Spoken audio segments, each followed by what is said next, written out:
By the end of this effect, your audience will be convinced that the cards are working together. This self-working marvel is super easy to perform, yet delivers a sure-fire bang every single time. Okay, grab a deck and let's dive into the magic. Okay, so as ever, let's just kickstart by taking a look at the effect itself, a demonstration of remarkable connection between the cards.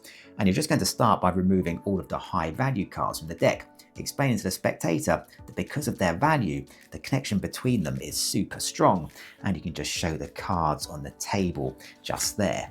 Now for this demonstration, we need things to be as random as possible. So we're just going to shuffle the cards a little bit, giving them a mix like so.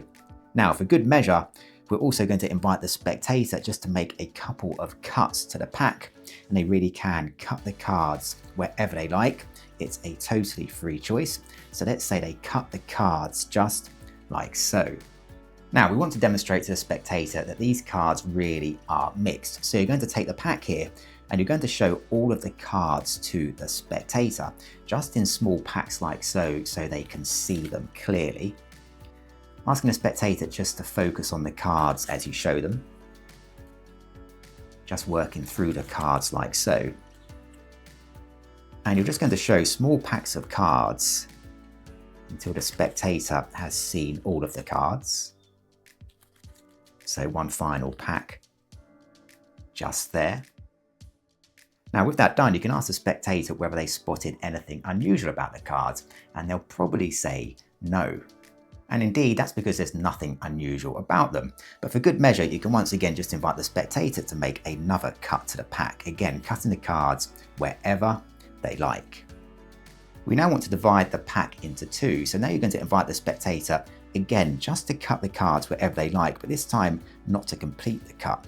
So let's say they cut the cards just here, creating two packets like so. Now at this point you can just reflect on the fact that the cards have been cut and mixed multiple times. They've even been shown to be mixed. But to make sure things are as mixed as possible, we want to shuffle the cards just one more time. So you're just going to take the pack here and demonstrate to the spectator how you want them to shuffle the other pack.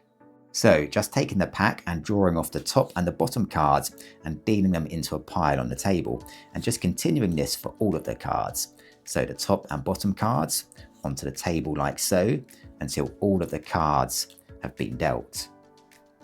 And the spectator will now perform the same with their pack just here, taking the top and bottom cards and dealing them to the table, and continuing this for all of the cards in the pack.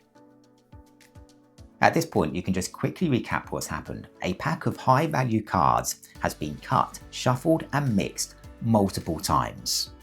The cards were then cut into two separate packs, and these have been shuffled again independently. There's absolutely no way that anybody could know the position of any of the cards. However, you're going to explain that because of the strong connection that exists between the cards, it doesn't matter how much we mix them, something very strange happens. With that said, you're going to take the top card of your pack here and just display it face up on the table, and here we can see it's a queen. You're now going to ask the spectator to take their top card and display this card face up, and this just happens to be a matching queen. Explaining that that's just the start, you can take your second card and place it face up, and we can see it's a jack. And the spectator can take their second card to reveal a matching jack. You're now going to continue this process of displaying the next top cards. So in your pile, an ace. The spectator has a matching ace, a king, another king, a 10, a matching 10. The next card, a 10, another matching 10, a king, and finally an ace, and over here another matching ace. Now that's a pretty incredible display of connection, but we still have some remaining cards just here. And we can take these cards and we can continue to mix them, just drawing off the top and the bottom cards like so. And quite incredibly, the connection remains, because here we have a jack and somehow another matching jack, which leaves just the 2 final remaining cards just here. And if all of the matching cards up here haven't been remarkable enough, you can now reveal that the final 2 cards just happen to be a queen and another matching queen. A wonderful display of connection between the cards that's also super easy to perform, so stick around because now I will show you exactly how it works. Okay, so let's take a look at the secret to this effect. Now you're just going to start by removing all of the face cards, the aces and the 10s from the deck. And you're just going to arrange the cards into groups of 5 like so, ordered ace, 10, king, jack, queen, and this just makes it look like a random mix of cards. With the ace, the bottom card of each group, you're just going to add them together into a single pack. You can then just quickly display the cards to the spectator, and this will just look like a random mixture of the high value cards. You're now going to pretend to casually mix the cards up using something known as the Charlier shuffle. And this is just a simple false mix that works as follows. You're just going to push off the top few cards and take them in the other hand.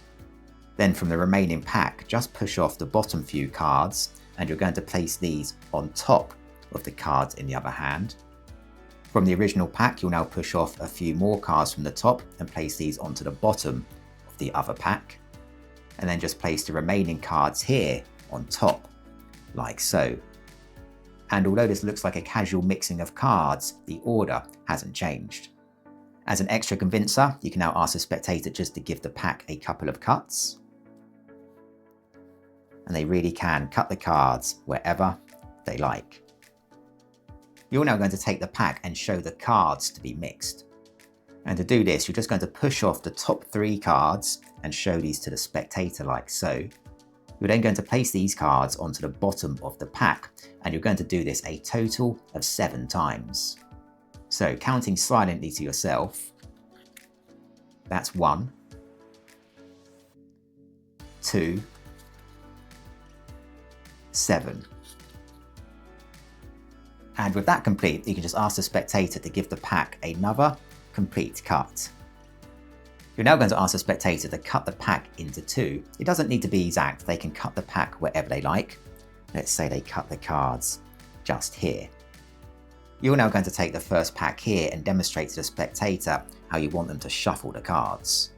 And here you're just going to hold the pack like so and draw off the top and the bottom cards and deal them to the table. And just continue this for all of the cards in the pack. The spectator will now do the same with their pack just here, drawing off the top and the bottom cards for all of the cards. And with all of that mixing complete, you're now ready to reveal the result, taking it in turns to reveal the top cards of your packs.